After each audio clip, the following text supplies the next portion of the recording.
যে দেখেন খুব গুরুত্বপূর্ণ তথ্য, এই যে এগুলো কিন্তু আমাদের পরীক্ষায় হরহামেশাই আসে এবং আমরা হরহামেশাই ভুল করে থাকি। যেমন 1 থেকে 100 পর্যন্ত মৌলিক সংখ্যাসমূহ।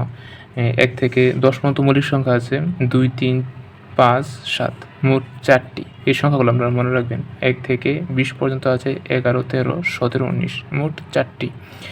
21 থেকে 30 পর্যন্ত আছে 23, 29, মোট 2টি। 21 থেকে 30 পর্যন্ত মৌলিক সংখ্যা আছে মোট 2টি। 31 থেকে 40 পর্যন্ত আছে 31 আর 37, মোট 2টি।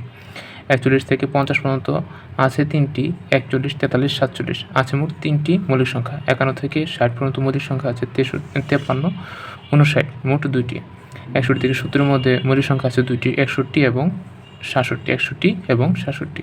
71 থেকে 80 পর্যন্ত মৌলিক সংখ্যা আছে 3টি, 71, 73 এবং 79। 81 থেকে 90 পর্যন্ত মৌলিক সংখ্যা আছে 81 থেকে 90 পর্যন্ত মৌলিক সংখ্যা আছে হচ্ছে 83 এবং 89, 83 এবং 89, মোট 2টি। 91 থেকে 100 পর্যন্ত মৌলিক সংখ্যা আছে 1টি, 97। আর এই সব মৌলিক সংখ্যাকে মনে রাখার একটি টেকনিক হলো এই যে 4, 4, 2, 2, 3, 2, 2, 3, 1, 3, 2, 1, 4, 4, 2, 2, 3, 2, 2, 3, 2, 1।